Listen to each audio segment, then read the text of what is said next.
Well, good morning, church. I'm excited to get to be here this morning. For those of you that like baseball, they called me up from Double A because Pastors Ben and Crystal and Rory and Pam are in Cuba, so I get to be in the big leagues today.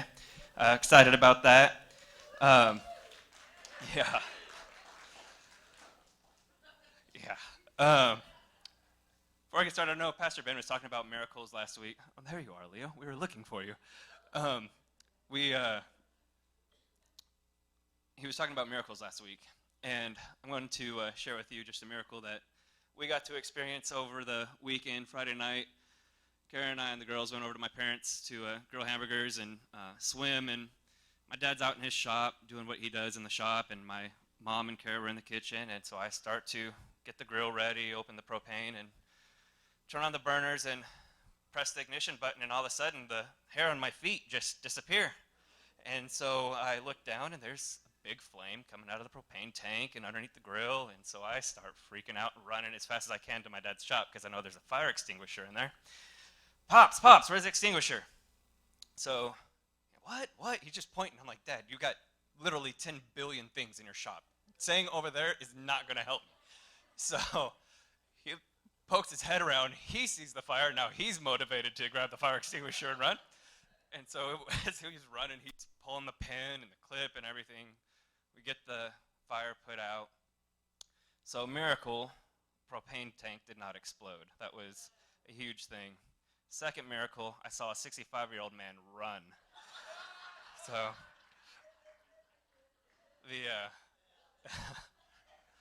in all seriousness, Karen and I were talking at the end of the day and doing our favorite part of the day, and the fact that we could laugh at it and that it didn't explode really was my favorite part of the day. And it was just Lord protecting everybody and protecting the house. And so that was our miracle. God's still doing them. I want to share a little bit with you about what's been going on with the youth group in this morning's message. And on January 2nd, when I was doing my Bible reading and journaling, God gave me a word and a passion for Fusion for this year. And I'm going to pause right there to talk about journaling and Bible reading and make a plug for it. If you're not doing it, you need to be doing it. Some of you will recall when I talked about our missions trip and how we journaled every morning, and the students were going deep when they were journaling, and there was spiritual truth that they were pulling out and encouraging me. I'll remember several of the words that they got that they shared that impacted me and encouraged me. And so I just want to encourage everybody in here to be journaling, to make it a habit. Start small. If it's not a habit for you, start small. Read a Proverbs or a Psalm. Don't try and read all of Isaiah in one sitting. It's not a good plan. And also set yourself up for success. Start where there's some spiritual food. Again, if it's not a habit, not a routine, start in Psalms or Proverbs or John or one of the New Testament books. Don't start in Chronicles or Numbers where it's just a bunch of lists and you're going to go bored. So that's my plug for Bible reading. All right. So I was reading in January, and my journal was out of Isaiah chapter 26, verse 3, and it says, "You will keep the man in perfect peace, whose mind is kept on you, because he trusts in you." Trust in the Lord, or faith, is a wonderful treasure. It unlocks the best safes, the biggest treasure boxes. It's our key to access those things. And one of the many gifts that he's given us is peace. Philippians chapter 4, verse 7 describes that peace as the peace that surpasses all understanding. We can't understand it. We don't grasp it, but we get to experience it 100%. It guards our hearts and it protects us. We should allow his peace to protect us from going to those worst case scenarios or what if scenarios. It should keep us from doing that. To illustrate this perfect peace, I want to tell you a true story. Some of you may know the name Horatio Spafford, or at least it sounds familiar. He was a businessman from Chicago, and he had sent his wife and his 3 daughters on a ship over to Europe, and he was going to finish up his business dealings and join with them later. And on the way there, en route, the ship that his family was on was shipwrecked. It had a big storm, and it was shipwrecked. And so he gets a wire from his wife, and it said, "All of our daughters have been lost, only I have been saved." So he got his affairs in order and got the next boat to go over there. And as his boat was going by, the skipper pointed out the spot where the previous vessel had gone down in the water, where his 3 daughters had drowned. And at that spot, he wrote the words that many of us know really well, and it's, "When peace like a river attendeth my way, when sorrows like sea billows roll, whatever my lot thou hast taught me to say, it is well with my soul." God's peace can come in and overcome us when we least expect it, but it's always when we most need it. It doesn't have to be limited to those situations when there's fear or when there's trauma either. It can also guide us when we're upset or angry. I fail a lot as a parent. I don't know if anybody else does, but I fail a lot. I lose my temper, my patience, get upset. The key for me, and maybe if you identify with me as well, is to keep our minds focused on him. It's living out Proverbs 3:5 that says, "Trust in the Lord with all your heart, and lean not on your own understanding." In Deuteronomy, it says to seek God, and when we seek him with all of our heart, we'll find him. So pursuit was that word that kept coming to my mind over and over again. Pursue God, pursue God. And it's when we pursue him with everything, our hearts and our minds are set on him instead of whatever situation or circumstance that we're facing. And when we pursue him, we experience his peace that's talked about in Isaiah and in Philippians. And when we pursue him, we find him. He likes to reveal himself to us. He doesn't stay hidden. We pursue him, he guides us. But it doesn't stop there. He wants us to be pursuing our friends or our coworkers that don't know him, or our family that's maybe walked away from him. He is a pursuer to us. The Bible talks about how he would leave the 99 to go after the one, and it's with that same passion that he wants us to be pursuing after him and with others that don't know him. So our theme for this year is pursuit. It's to pursue God with everything. And so we started off the year looking at spiritual disciplines in the book by Richard Foster called The Celebration of Discipline. I don't know if any of you have heard it. It was one of my course books when I was at Bible college. And the goal was, we called these spiritual disciplines life resolutions. We started off the year, everybody makes New Year's resolutions, right? They're all good, they're all fun. But these spiritual disciplines shouldn't just be like a one and done thing after a couple of months. They're supposed to be ongoing, implemented in our lives, things that we want to do that will change us, and we want to incorporate them going on. And so we call them life disciplines, or life resolutions. And we looked at the inward disciplines of prayer and fasting, the outward disciplines of service, and the corporate disciplines of celebration and of worship. And then we got real, because we can talk about spiritual disciplines and things that we should be applying into our life, but I mean, for teenagers, it's hard to apply those things because there's a lot of obstacles that get in the way, right? So then we talked about what those obstacles were, or another name is distractions. Distractions are what Satan would use to try and keep us from incorporating and practicing those spiritual disciplines in our life. Definition is anything that divides the attention or prevents concentration. And that's what Satan tries to do, is prevent our concentration. So some of the distractions that we looked at were sleep. How many of you guys know, especially parents of babies, sleep is a good thing. It's meant to be a blessing for us. Teens 13 through 18 are supposed to be getting how many hours of sleep? 8 to 10. They listen. Adults, we're supposed to be getting 6 to 8 hours of sleep every night. But if we're making poor choices by staying up late, binge watching Netflix, or in the case of some of the adults, we're staying up late playing online games, it's preventing us from waking up a little bit earlier to spend time with the Lord, spending time with our Creator. Don't let sleep be a distraction that's your excuse for why you're not waking up to spend some time in prayer or in reading your word with the Creator. So we talked about sleep, and then we talked about stuff. How many of you know that money's important? It's the second most talked about topic in the Bible. We have to have it, right? Money's what makes the world go round. We learn that everything that we have comes from God. Giving is an act of worship. It takes faith to trust that God's going to help us do more with 90% than what we could do with 100%. And he wants us to be cheerful givers. On a side note, some of you will recall the book that I talked about the last time I got to preach. It was The Hole in Your Gospel by Richard Stearns. He's the president for World Vision. And some of the statistics I found when I was researching this topic on stuff came out of that book, and he talks about how if every churchgoer in the U.S. were to tithe 10%, and the American church continued to give its 2% of that towards world mission outside of the U.S., it could end poverty. Let me clarify this. I have some statistics up here. Only 5% of American households give 10% of their income.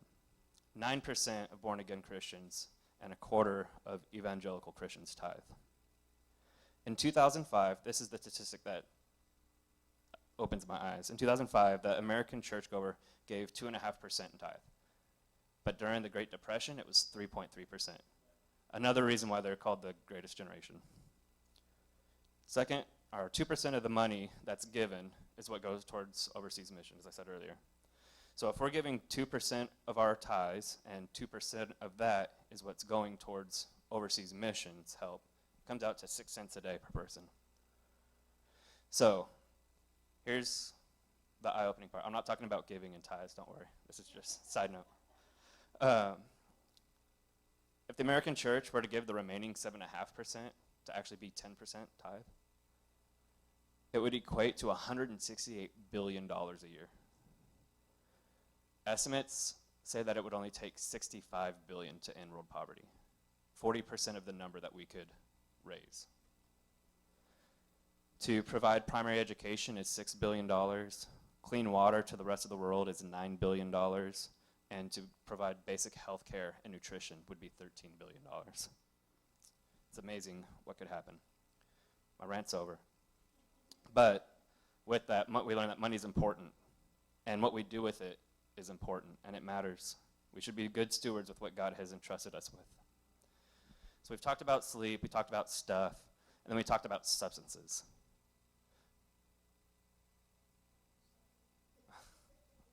We looked at the serious effects that they have on us mentally, physically, and emotionally. We talked about how, specifically for teenagers, when there's substance involved, they're at a much higher incidence rate for suicide. We talked about school. Can you guys catch that I really like alliteration? We learned that we put too much of our identity in grades. We begin to lose focus of things that really matter. If we struggle with school, we allow that label of failure or slow to be labeled to us, or sometimes when we're so focused on getting the A, we lose track of other things that are also significant in our lives. And by the way, this is true for adults too. We do the same thing with work. Whether it's a promotion or a position, that label that we want tends to become more significant, more important than other things that are supposed to be. We talked about unforgiveness, and we looked at the story of Paul and John Mark and the example that we have of that broken relationship and then the restoration of the relationship in Scripture, and how the reality of bitterness is it's a poison. And all it is we take this poison and we expect the person that we're mad at to die, and all it's doing is hurting us. It doesn't hurt them. And we talked about an illustration. I'm going to try and do this with one hand here, of what bitterness looks like.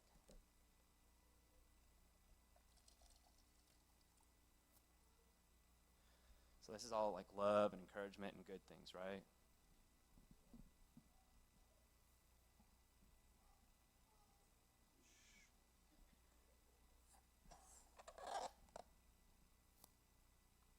Bitterness blocks stuff that's good, love and encouragement from coming into our lives.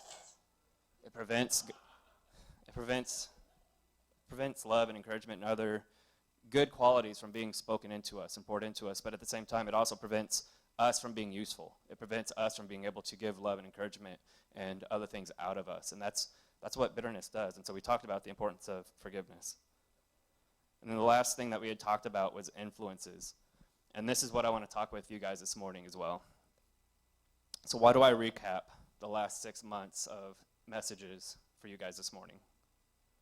Because I think it's important for you to see the many areas where we have influence. Either we're being influenced by our sleep habits or our finances or forgiveness, or we're influencing others because we're setting an example and a model. So that's why I recapped everything, is it all relates to this topic of influence. Also because I'm the youth pastor, and it's my passion and my desire that we're setting positive examples for students to be looking up to.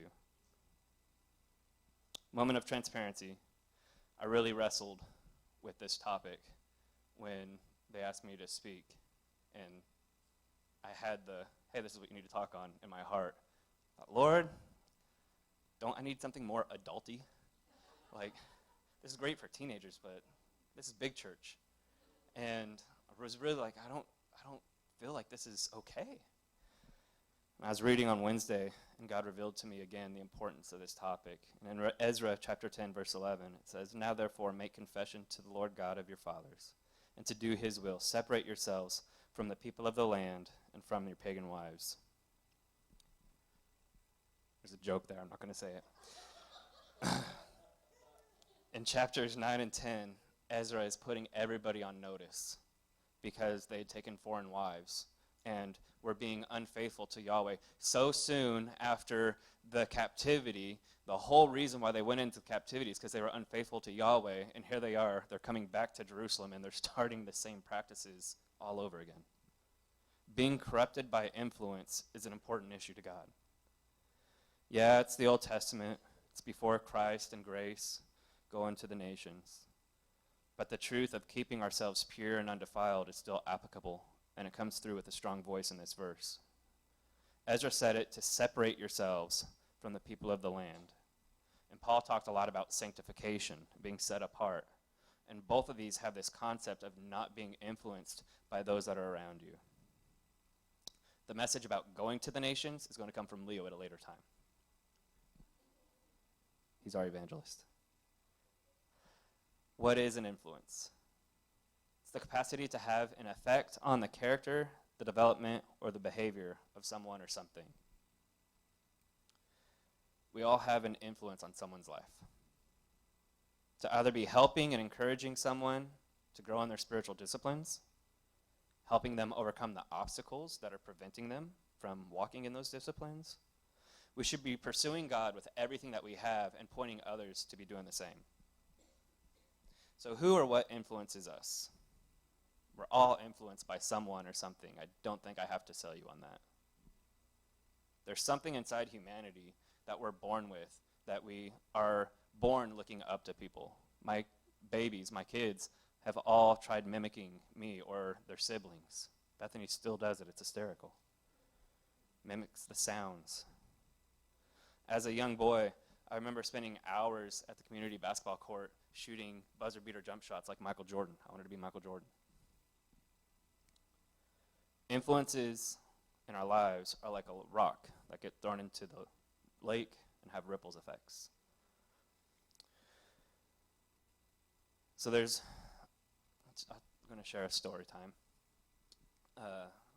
Pop Dawson is my great-grandfather, and he was a cowboy. And he was working on a ranch with a guy, I can't remember his name, I'll call him Bob. And as time goes on, as life happens, they went their separate ways. Pop went to Lubbock, Bob went to California. They're married, living life. Well, Pop's still a rancher, and he's corralling cattle at the cattle yard, and he's bucked from his horse, and he lands on a railroad tie, and it breaks his back. And so he would go to the chiropractor for relief from the pain. Eventually, the doctor tells him and Pop's wife that you really need to go to a school in Sacramento where she can get the training to be able to care for him, and he can get free treatment while she's in school. So they agree that that's what they're going to do, but on their way to Sacramento, they stop in LA to visit Bob and his wife. And you got to remember, Pop's wife is very Baptist.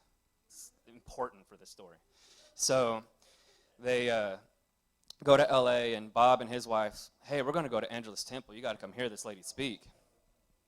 And so they reluctantly, and after much urging, go and through one of the services, and they see people being healed, casts being taken off, wheelchairs and crutches and everything that are no longer needed. And so they go back home, and the next night are invited to go back to Angelus Temple. And again, with some hesitation and reservation, they go, and Pop sitting there and in pain, as he was constantly in pain, and seeing people being healed.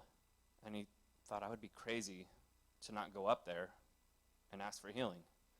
And so he does, and he's miraculously healed from his back injury. They stay, go to the Bible Institute, go back to Lubbock and pioneer the Foursquare Church in Lubbock and in West Texas. And they send hundreds of students on to Bible college that will become pastors and missionaries. Whether we like it or not, everyone has a voice that we allow to shape us. That's what Bob was to Pop. I don't know Bob's real name. I'm calling him Bob. The question is whether or not that voice is an active or a passive voice. Sometimes that voice is active influence. It's acknowledged. We've given it the authority to speak into our lives. It's an active influence. For some of us, it's a close friend like Bob was, who's been given that authority, and there's been a moment in time that we can look back on where they had a big impact. We can vividly recall what that was. Or maybe it's a mentor that over a course of time just poured truth over and over again. It's not one thing that we can recall, but we know that it was living life. They instilled things inside of us. When I had preached to this message to the youth a couple of weeks ago, I used the example of Delilah and the influence that she had on a certain long-haired, handsome, buff guy named Samson. See, those active influences can be negative and positive. For others, the mentor is a passive influence. It's informal. It's a voice that is speaking into our lives, shaping our thoughts and our beliefs without us acknowledging it or having given it the authority to do so. I won't name specifics, but there's certain forms of social media, there's certain TV stations that come to mind.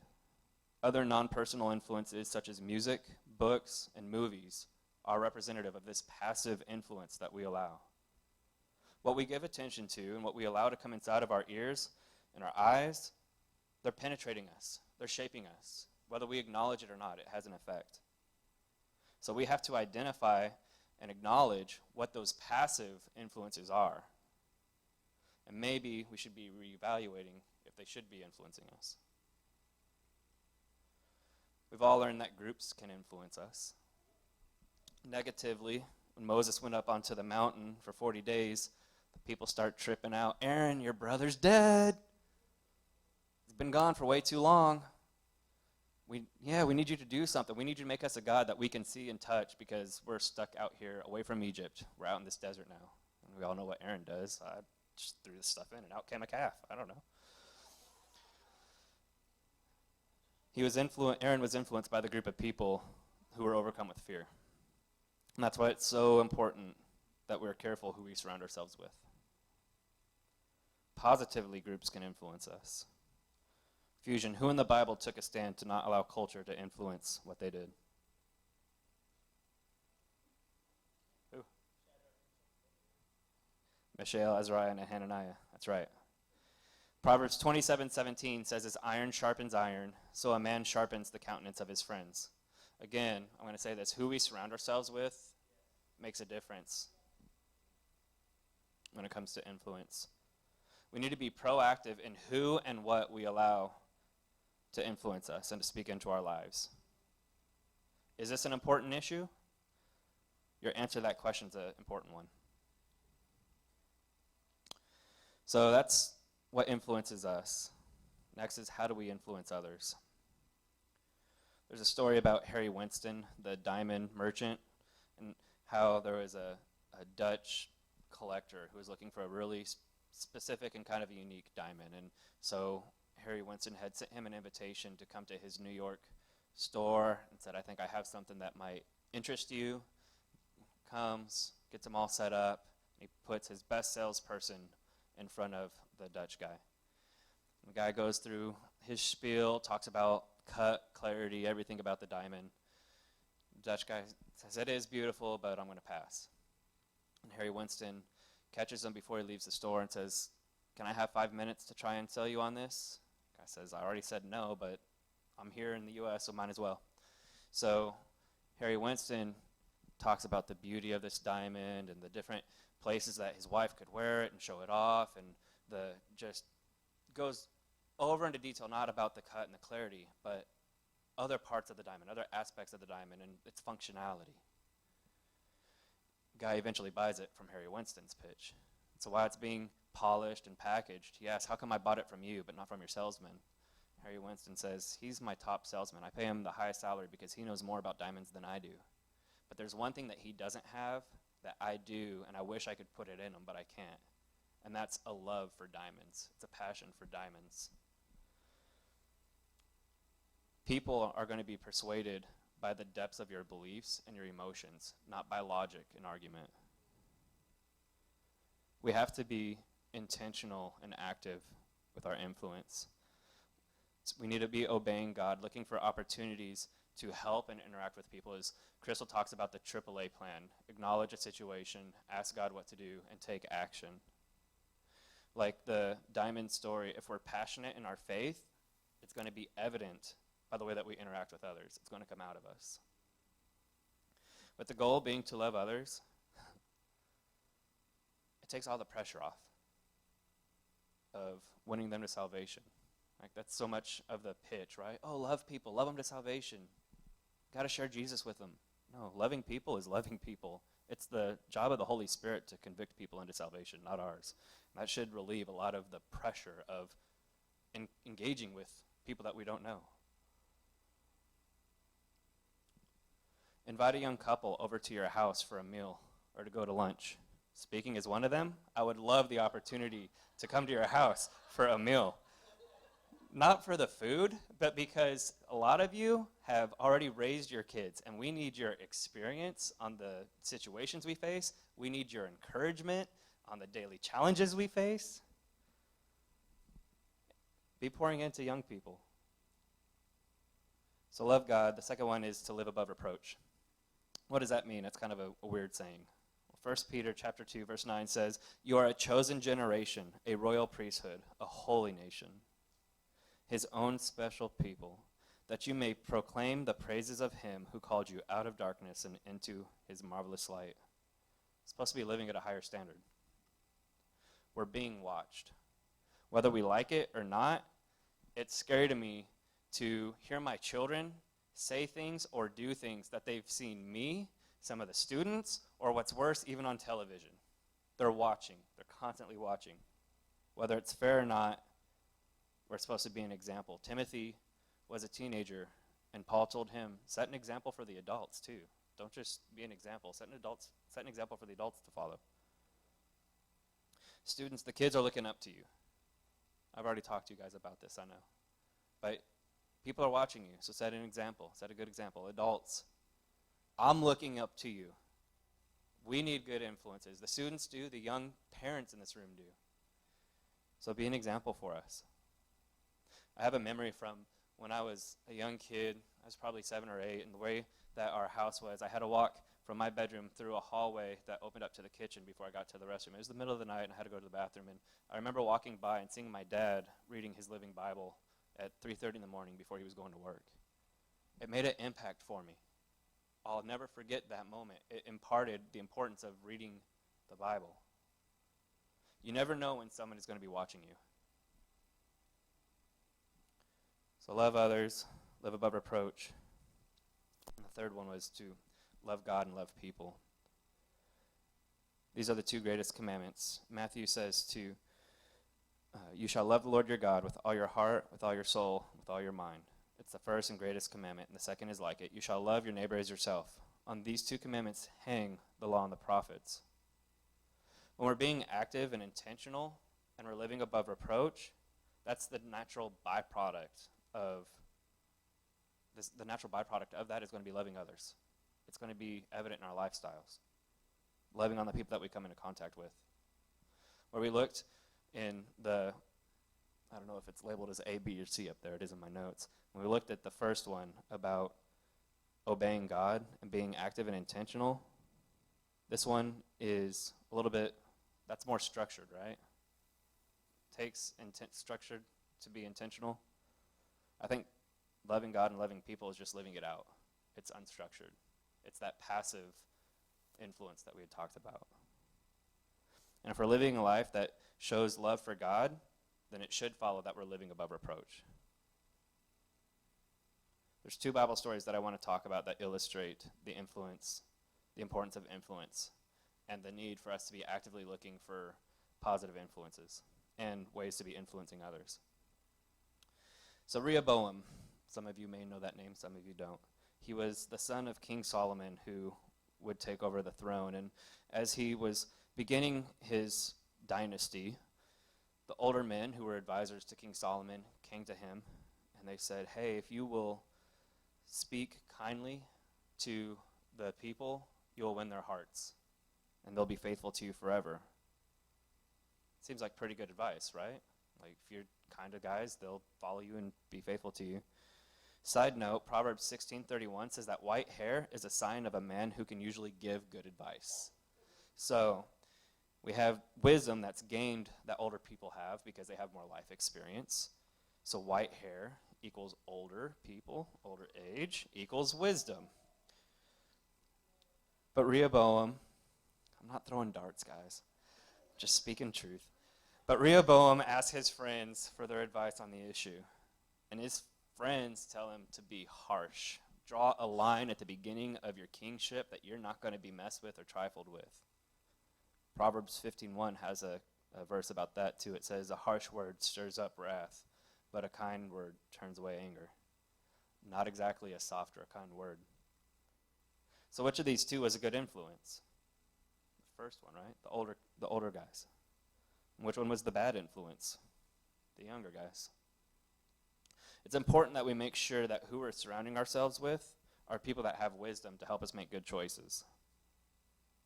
The decision that we make matters. What happened to Rehoboam? I'll tell you. Jeroboam leads a rebellion and takes 10 of the tribes with him. It was a significant cost for Rehoboam to not listen to that advice. When I was younger, we had a family friend that my parents trusted. I think he was on the worship team with my mom. His name was Bill Akins. And I remember specifically during the summers, on Saturday, I would ride my bike down to his house. It's probably 2 miles downhill because we lived on the base of the mountains in Vegas, so everything's downhill from us. And I would go and I'd play basketball with him for a couple hours in the morning. Then we'd go and hop in his pool. Then he'd get me addicted to Dr. Pepper. And we'd watch college football for hours. He's the one who taught me everything I know about football. I learned it watching football with him. And I remember him pointing out a Tennessee quarterback that he told me one day was going to be a Hall of Fame NFL football player, Peyton Manning. Got that one right. And we'd, being on the West Coast, the games usually got done a little bit earlier than they do here. And so he'd call my mom and say, hey, can I take David to a baseball game? Because we had the AAA teams in Las Vegas. And so then he'd take me to a Stars game, and I'd always walk away with either a foul ball or a home run ball. I have drawers full of baseballs still from that summer. And then he'd take me back to his house, throw my bike in his truck, and we'd go home. Why do I tell you this? Because who we allow ourselves to be influenced by matters. I could have taken a hard pass to hanging out with Bill and decided to hang out with some of the teens from my neighborhood. Probably would have gotten into some trouble, if not with the cops, with my parents. I'm not the son that shot a BB gun through a windshield. I could have been like Rehoboam and allowed kids my age to influence the decisions I was making, but I chose to be like somebody else in the Bible. There's somebody else who is a teenager and decided to start hanging out with someone who was older. His name was Timothy. And who was it that Timothy started to hang out with and to influence his life? It was Paul. Timothy's relationship with Paul was very different from what mine was with Bill. And that's okay. Every relationship is going to be different. We can't try and copy or mimic the experiences of other people's relationships when we're having influence and mentoring people. Paul invested spiritually into Timothy. He was his son in the faith, not just a father figure, but spiritually. That was not my relationship with Bill. I learned a lot from Bill. He taught me about respect and being an honest guy and good and all of that, but it wasn't a spiritual investment that was taking place. That happened with my granddad. When I was first a junior high youth pastor in Las Vegas, every Saturday, Granddad and I would go to Applebee's and sit in the same booth, and I would ask him questions about things that I was facing, and he would tell me about his experiences and what was going on and his advice. He was my spiritual mentor, like Paul was to Timothy. My dad, every time something's broken at my house, Pops, I need your help, come fix this. He teaches me something else. We can have different relationships and different investments in people, and it doesn't have to look like other people's relationships. It's okay that they're different. Timothy chose to follow Paul. He goes with Paul on missionary journeys, he plants churches, and he even goes with him on a trip to Jerusalem where he gets harassed. No one made Timothy go. It was his choice. He considered the cost, and he chose carefully, but he was also invited by a Paul. Influence is a two-way street. We need to guard who we allow to influence us. We have to be active in looking for those positive influences into our life. My best friend is someone who loves God, and growing up, we never got into trouble, serious trouble. We did stupid things that 16 to 20-year-old boys will do, but nothing bad or illegal, just stupid. He was a good influence on my life. I was careful in who I was allowing help shape who I was becoming. Who we are allowing to influence us actively or passively. Second, so one, we have to guard who we allow to influence us. Two, we need to be looking for opportunities to influence others. You should be influencing your peers. Absolutely, you should be influencing your peers. Be leaders, not followers. But it's not limited to your peers. Students, you influence those that are just a couple of years younger than you. I shared with you the story. I will never forget a nickname that I have that came from when I was in youth group. That's right, Super Dave. Super Dave. So again, playing basketball. Our youth group was met in a gymnasium, and so we could play basketball or volleyball before or after church. And so me, being in junior high, played with the high schooler kids, my brother's age friends. And at first it was like I was kind of like the cheat weapon because nobody would block me because that's just wrong to block a little kid, you know? And then I would always come and pick their pockets. But eventually I got to where I could hold my own. And that was a nickname that one of the guys gave me because I could actually shoot the ball and win the game and help and contribute. And so he started calling me Super Dave. And it made an impact on me. I won't forget that nickname. It was an influence. And that's the same impact that you guys can have on the kids that are in the kids' church room.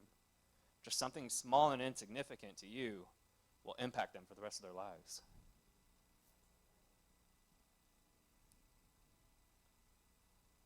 Adults, you have an incredible influence on younger families. And I challenge you to be more active and intentional in influencing one of us. Influence is the capacity to have an effect on the character, development, or the behavior of someone or something.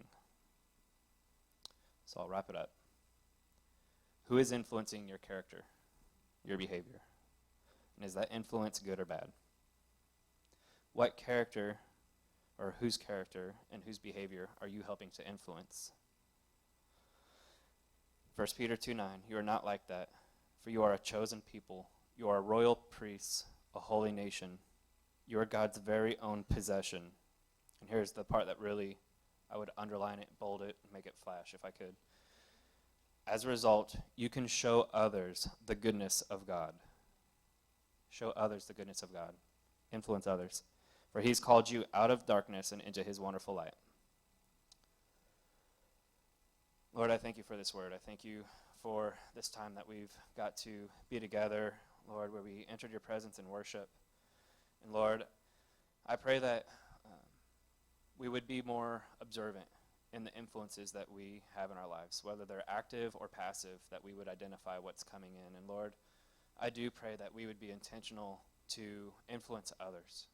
Lord, that we would be known as a body of believers that is passing on the baton and encouraging people. Lord, is one of the examples I heard was encouraging a mom in a grocery store on their parenting and how much of an easy statement that is to say, but how much it helps the heart of that mom who's in that situation. Something so insignificant to us could make such a huge impact on someone else. And so, Lord, I pray that we would look for opportunities to live that out, that we would be influencers, that we would speak your love and speak your truth and be an encouragement, Lord. I pray that you would be with us all this week, that you would keep us safe. Lord, I pray for the team in Cuba, that you would protect them, that you would continue to use them to minister and to spread your word and to reach lives. Lord, I pray that you would keep them safe. I thank you and I praise you that you have kept them safe. And Lord, I pray that you would be faithful to continue that until Thursday or Wednesday night when they get home. In your mighty name we pray, Jesus. Amen. Free to go, church.